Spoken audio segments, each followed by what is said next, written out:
Merci beaucoup, Monsieur le modérateur. C'est un honneur et un plaisir d'être parmi vous ici à Agadir, invité de la LAMCAR. C'est la première fois que j'y suis. Et je ne peux que féliciter le bureau et sa présidente pour ce brillant congrès. Il n'y a pas mieux que ce congrès pour commencer. Alors, je ne sais pas si je peux avoir les diapos. Alors, je vais vous parler de l'évaluation du performance du ventricule gauche en étant une session sur l'insuffisance cardiaque et quelle est la complémentarité entre l'imagerie et la physiologie.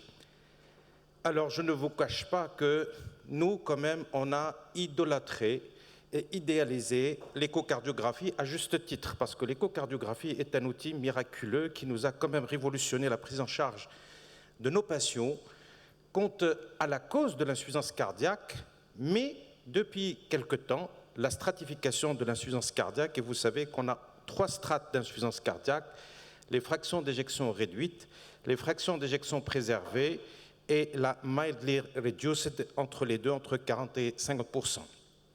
Mais je vais vous montrer que finalement, cette classification n'a plus lieu d'être, malheureusement. Alors, les pourcentages des préservés, c'est variable en fonction des pays. Vous voyez qu'un pays comme la France, c'est 25%, un pays comme les États-Unis, c'est plus de 60%. C'est probablement obésité dépendant parce que les FPF, c'est dépendant essentiellement de pourcentage d'obésité dans la population générale. Alors, dans le registre tunisien qu'on a fait en 2023, nous avons collégé plus de 15 000 patients. Sur ces 15 000 patients, il y a 3 800 qui sont insuffisants cardiaques. Et sur les 3 500, nous avons 22% de fractions d'éjection préservées, 52% de fractions d'éjection réduites, et la modérément réduite, c'est 24%, et la cardiopathie ischémique reste la première, à côté de la cardiopathie hypertensive. Maintenant, si on voit notre réflexe de prescription dans un pays qui ressemble au Maroc du point de vue habitude, du point de vue culture, vous voyez que les bêta-bloquants, quand même, ils sont à un bon pourcentage, plus de 75%. Les IECRA2, en plus du sacubitril, quand on les cumule, ils sont à plus de 70%. Les anti-aldostérone, nous sommes un peu plus récalcitrants, nous sommes à 40%. Les inhibiteurs SGLT2 qui sont remboursés maintenant depuis une année, qu'on a depuis 4 à 5 ans, ils sont à 27%. Et malgré que ce registre était avant les recommandations de la Société européenne de 2023, vous voyez que déjà le FPF avait un bon pourcentage de prescription parce qu'on voyait que ça marchait en pratique. Alors l'insuffisance cardiaque, inutile de vous rappeler que c'est une maladie hémodynamique, que le primum movens de l'insuffisance cardiaque, c'est une baisse du débit cardiaque au début à l'effort et qui va grimper petit à petit jusqu'à toucher le débit de repos. Et que suite à cette baisse de débit, il y a une cascade neuro-hormonale qui va faire qu'il va y avoir une hypersécrétion d'adrénaline et de noradrénaline, donc une vasoconstriction périphérique, une réabsorption de sel, et tout ça va aggraver le patient insuffisant cardiaque. Et les thérapeutiques qu'on a, c'est des thérapeutiques qui vont cibler justement cette cascade physiopathologique qui a tendance à casser un peu le cœur et le patient insuffisant cardiaque. Alors, sur le plan imagerie, l'échographie, c'est un outil qui est à la fois d'imagerie, mais également de physiologie. Cet outil permet d'avoir la fraction d'éjection qu'on a utilisée comme étant un marqueur de la fonction systolique de l'éjection et de la contractilité. On arrive à mesurer les pressions de remplissage ou à les estimer par la fonction diastolique, le rapport E sur E' essentiellement, le flux pulmonaire, mais également la pression pulmonaire qu'on a dans les scores. On arrive à sensibiliser justement la fonction systolique et à la voir se dégrader dès le début par le strain longitudinal, mais également les autres strains qui ne sont pas encore validés. Et on va voir que même à l'échographie, nous avons une caractérisation tissulaire qui est le propre de l'IRM, mais l'échographie voit ces outils venir dans le domaine de l'échographie. Alors, quand on voit l'algorithme décisionnel en imagerie, on est un peu perdu. Pourquoi? Parce que je ne sais pas si parmi vous, il y a des gens qui ont 20% de fraction d'éjection de patients et qui sont totalement asymptomatiques. Est-ce que vous avez vu des gens qui ont 20% de fraction d'éjection et qui sont NYHA 1 ou 2? Oui, nous en avons tous vu. Est-ce que vous avez vu des gens qui sont à 40% de fraction d'éjection et qui sont extrêmement essoufflés, qui sont NYHA 4? Donc il y a un problème de corrélation pratique entre la fraction d'éjection en tant que telle et la clinique du patient. Et vous voyez que finalement, la fraction d'éjection nous laisse un peu perplexes et qu'il faudra associer d'autres paramètres pour pouvoir avancer. Et ça, c'est un des algorithmes. Et puis, la deuxième chose, on n'est pas sauvé par l'intelligence artificielle. On n'est pas sauvé par les algorithmes de 3D et automatiques qui n'améliorent pas le calcul de débit par l'échographie cardiaque, qui reste quand même quelque chose d'extrêmement questionnable en cas d'échographie. Et vous voyez que la fraction d'éjection, le débit et le débit automatique 3D ne s'améliorent pas. Ça, c'est un des algorithmes qu'on voit atterrir sur l'échographie. Il suffit de mettre un ROI sur le sang, un ROI sur le péricarde pour avoir un peu la densité du sang et du péricarde, et vous allez placer des ROI sur le septum interventriculaire et des ROI sur la paroi postérieure pour pouvoir un peu voir la détection de l'amylose et de l'infiltration. C'est des choses qui sont en cours d'étude. Alors, bien entendu, la fraction d'éjection, on le sait depuis les physiologistes, depuis les années 50, c'est un très mauvais marqueur de la contractilité cardiaque. Et nous avons eu tendance avec l'évolution des choses à oublier ça. Et les physiologistes le disent, c'est très dépendant des conditions de charge. Et d'ailleurs, nous, cardiologues, quand on fait des échos en urgence, on ne tient pas compte de la fraction d'éjection chez les malades en décompensation aiguë. Et puis, que le malade ait un diamètre télédiastolique grand avec 20% de fraction d'éjection ou un petit diamètre télédiastolique avec 20% de fraction d'éjection ne donne pas le même débit, et vous savez pourquoi. Donc plus le volume télédiastolique est important, plus le stroke volume, donc le volume d'éjection est bon, plus le débit est conservé. Et ça, c'est la conclusion de l'article de 2017 qui dit que left ventricular ejection fraction has exhausted its usefulness. C'est fini pour ça, as a presumed marker of contractility of categorizing cardiomyopathies. Donc il faudra quand même que les guidelines shiftent un peu et qu'on revienne peut-être à une très ancienne définition de l'insuffisance cardiaque à débit élevé ou à débit réduit. It's time for a new paradigm, donc il est temps de changer de paradigme. Et il faut constamment raisonner fraction d'éjection avec volume télédiastolique. Bien entendu, l'imagerie a évolué vers d'autres modalités d'imagerie, et nous, en cardiologie, on utilise de plus en plus le scanner, de plus en plus l'IRM. Le scanner, je vais sauter parce que c'est très utile pour les coronaires, mais pour la caractérisation tissulaire, pas beaucoup.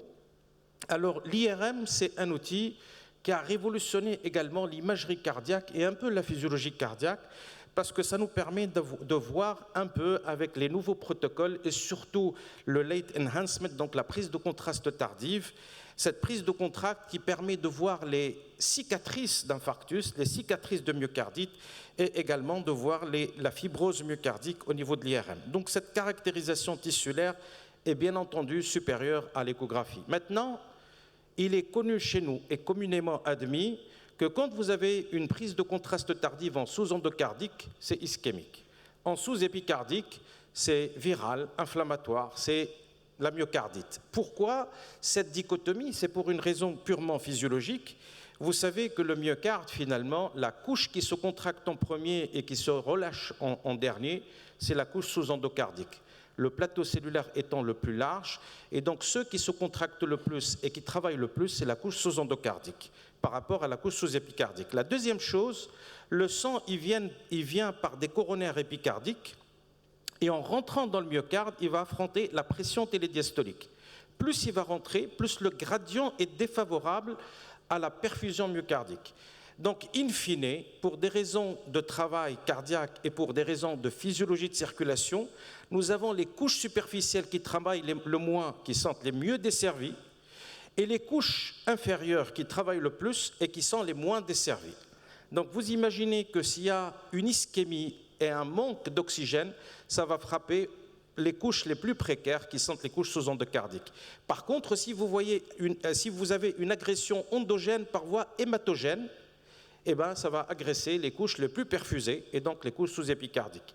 Donc, rien que pour ce mécanisme, nous comprenons pourquoi la nécrose commence par le sous-endocarde et l'inflammation commence par le sous-épicarde.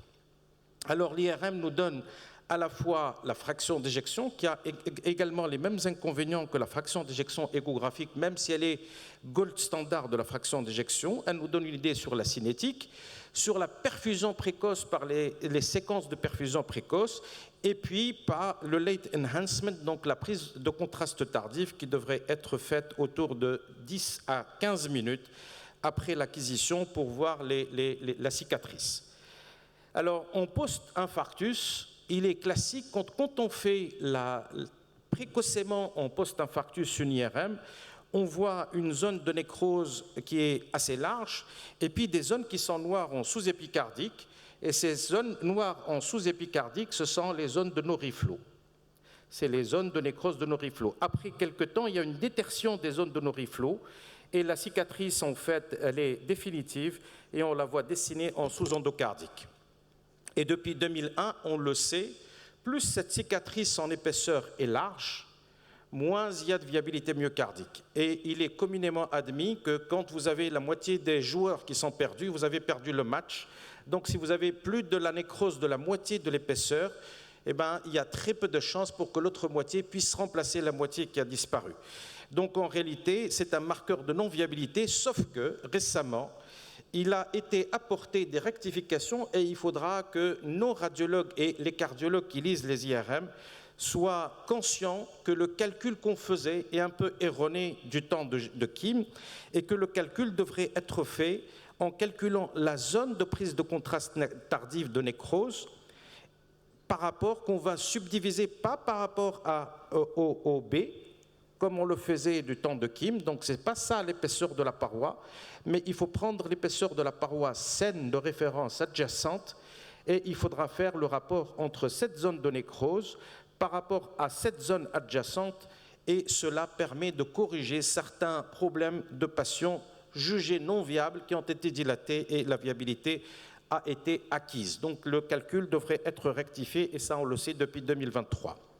Bien entendu, l'IRM permet d'apporter plus de descriptions sur les défauts de compaction, sur la fibrose myocardique qu'on voit sur une CMH ici clairement, avec des prises de contraste tardives ici. L'amylose cardiaque en Tunisie, honnêtement, avec nos radiologues et nos logiciels, c'est quand même une relative déception.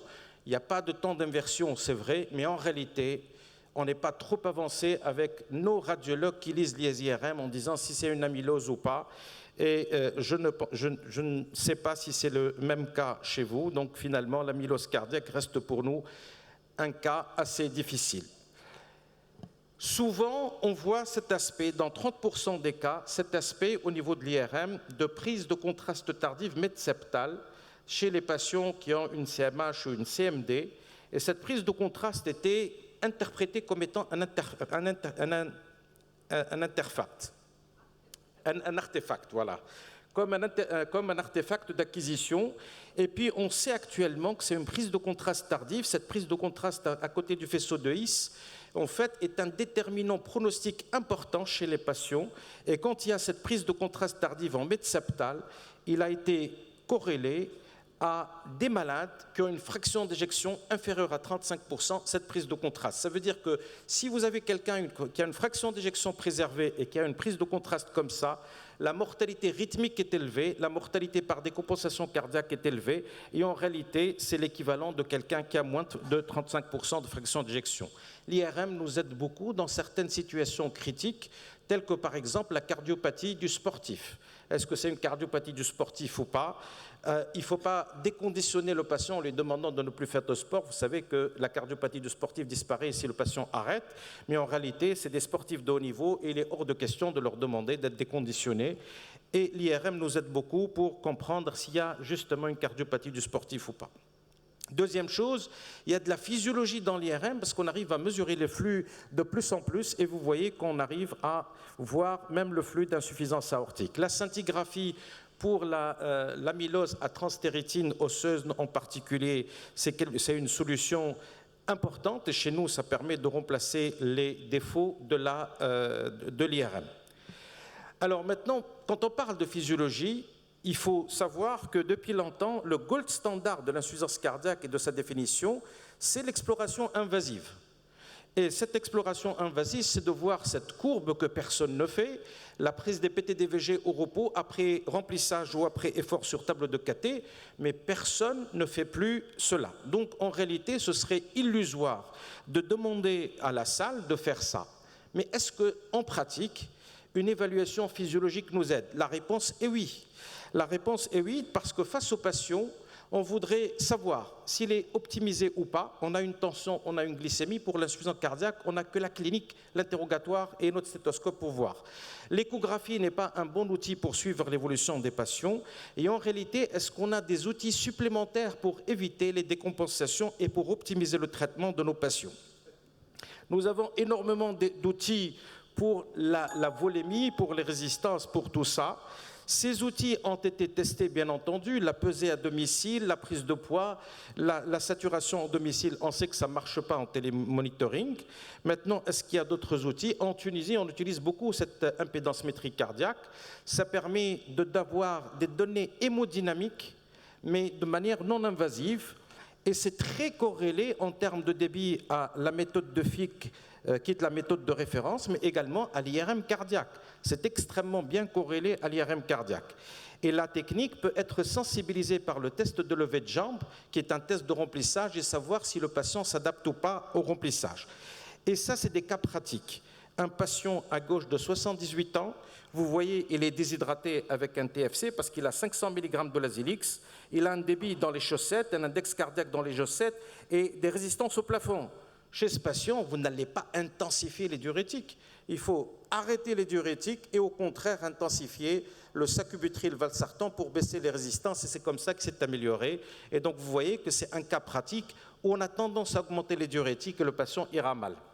Ça, c'est un autre cas où le patient était relativement bien sur le plan hémodynamique, mais vous voyez, en optimalisant le traitement par des inhibiteurs SGLT2, on arrive à optimiser son débit et sa réponse à l'effort qui était effondrée. Et la réponse à l'effort, elle dépasse en termes d'augmentation de débit de 100% chez ce patient. Ça, c'est un cas de HFpEF, un patient à fraction d'éjection préservée. Ces malades ont un débit de repos qui est bon, mais une réponse à l'effort qui est très mauvaise. Vous voyez, avec des artères très rigides et une vitesse de longue de peau à 10,6. Vous mettez un inhibiteur SGLT2, et ben vous voyez que finalement, la réponse à l'effort s'améliore, mais également le débit et le travail cardiaque baissent, ainsi que la rigidité artérielle.